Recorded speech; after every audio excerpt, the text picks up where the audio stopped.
Welcome back. In this episode, we're going to talk about how to not lose money during market crashes, because it's not a matter of if the market's going to crash, it's when. And we just go through this in life.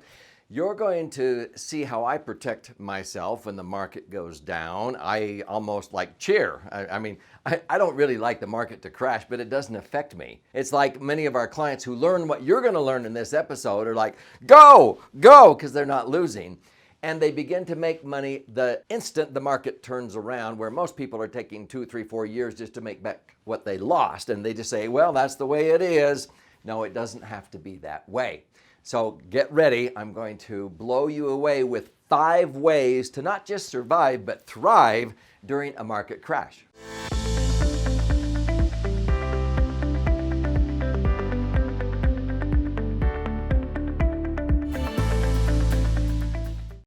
I'm Doug Andrew, and I've been primarily viewed as a financial strategist, a tax minimization specialist, or a retirement planning specialist for 45 years.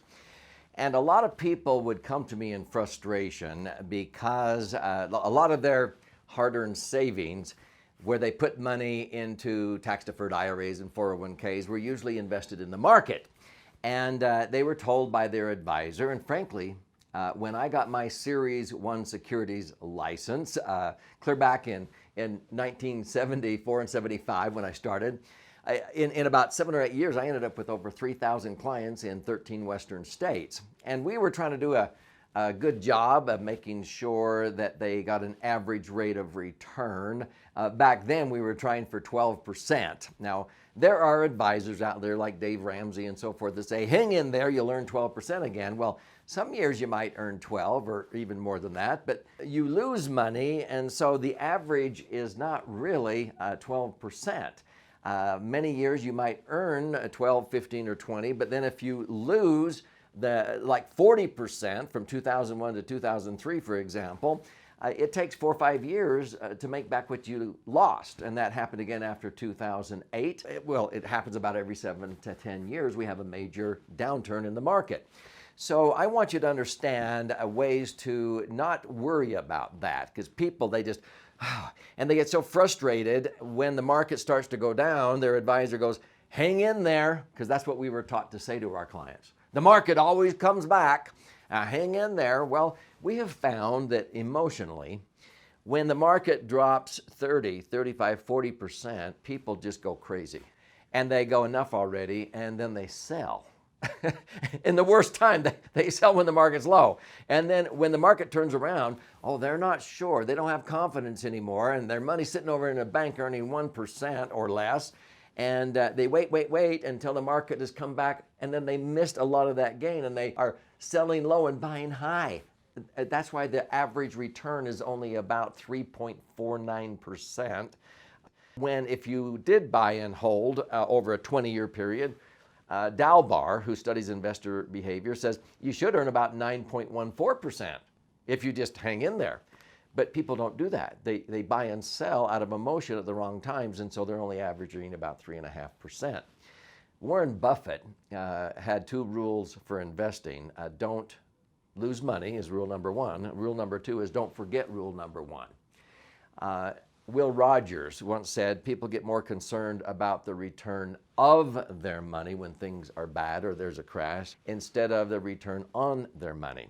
So I'm going to give you a little glimpse of 5 ways to not just survive, but actually you can thrive during the next market crash.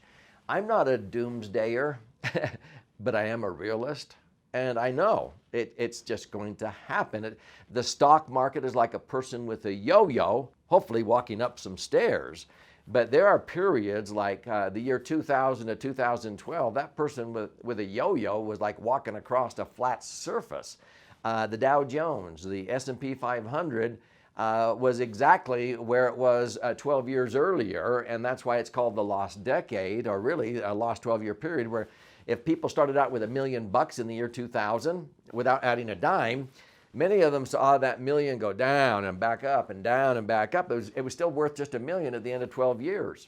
Well, with inflation, It wasn't buying the same gallons of gas and loaves of bread and haircuts that it bought back in the year 2000. So they actually lost money, even though they finally ended up with what they started with 12 years earlier. So you've got to take into consideration other things like inflation when you're measuring this. There are many ways, but these are the top 5 that I have helped many, many students and mentees through the past 4.5 decades to be able to not just survive, but thrive when the market crashes. So in order, number 1 is to protect yourself from market losses, yet participate with upside gains. I'll explain that. Maintain utmost liquidity. That's the access to your money when you need it with an electronic funds transfer or phone call. Maintain a safety, okay? Maintain safety of principal so that you don't lose your principal. Also the safety of the institution where you have your money, and protect it from the negative impact of inflation. And then earn predictable rates of return, which is so crucial to be able to count on a rate of return that at least averages 7, 8, 9, 10%. Most wealthy people are totally satisfied if they just average 6, 7, or 8%, especially the way I do it is totally tax-free. So that's the last key component, is to choose tax-free vehicles, because you only have to earn 10% to equal what a 15% tax-deferred IRA has to earn, because the IRA 401k isn't tax-free. You owe a third of that, 5 of those percentage points, to Uncle Sam and maybe 41 out of 50 states. If you live in one that has a state income tax, you have to pay them too. So you're only netting 10. I only have to earn 10 to net 10 in a tax-free vehicle. So going back to protecting yourself from market losses, my favorite strategy for that is indexing. And so when I put my money, my serious cash aside for any type of a long-term goal, 5 years or longer, retirement, college savings for my children, any emergency fund or thing you're trying to establish, maybe to start a business or buy a home, or a major purchase like a grand piano or something, what you want to do is set aside your money into an environment where you don't lose when the market goes down.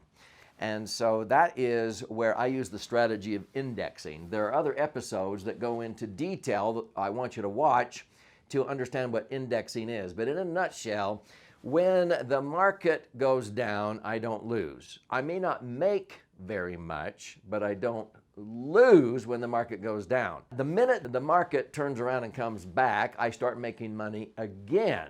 And people say, how do you do that? Well, the key is not to have your money in the market.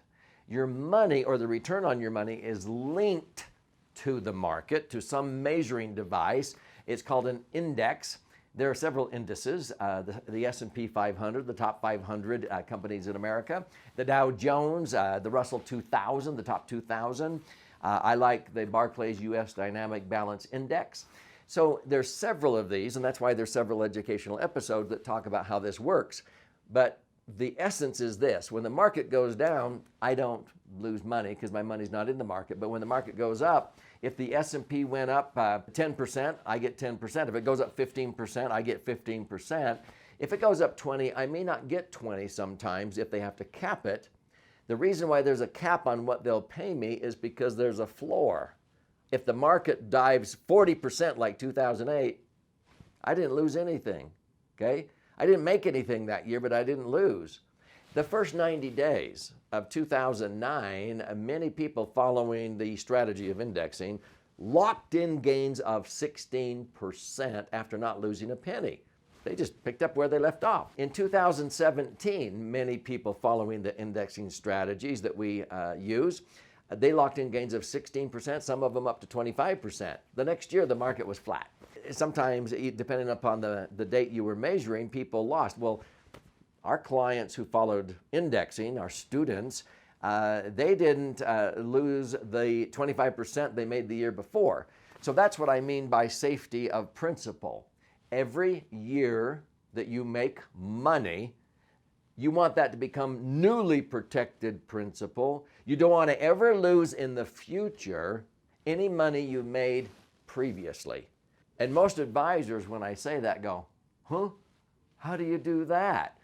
We were taught that by our broker dealer, just hang in there, the market will always come back. Well, I would just as soon not lose, okay? That's unacceptable to me on serious cash to have it subject to the market crashes and not be able to recover your principal. Let's just keep building on principal.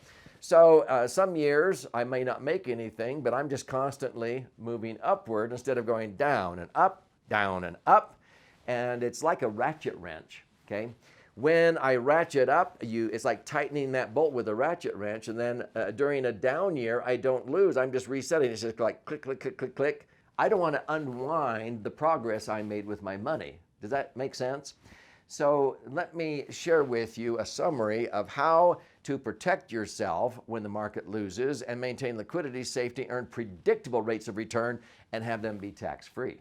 So this is a very powerful concept, and this is what motivated me to write several books. I've had several bestsellers. We've been very, very blessed. But my most recent best-selling book is called The Laser Fund, and LASER stands for Liquid Asset Safely Earning Returns, which is what I've been talking about, the 5 key ways to not just survive but thrive when the market goes down. And you'll understand it really well if you read this book, and I'm not here trying to sell you a book. In fact, I want to gift one of you these books absolutely free. So if you go to the laserfund.com on the internet, you pay a nominal shipping and handling fee, and I will fire out a hard copy of this, and you'll have some options if you like digital or the audio version also. But I want to get this book in your hands absolutely free, and I have a passion and purpose for doing this to empower people to learn some of the lessons that I've had to learn. I don't want you to make the same mistakes that I've made. And this is a right brain, left brain book. This has about 14 chapters with about 200 pages, charts, graphs, and explanations. This side is actually the second book you read this way, and it has 12 chapters with 62 actual client stories, and you'll learn how to do what I've been talking about in this episode in more depth.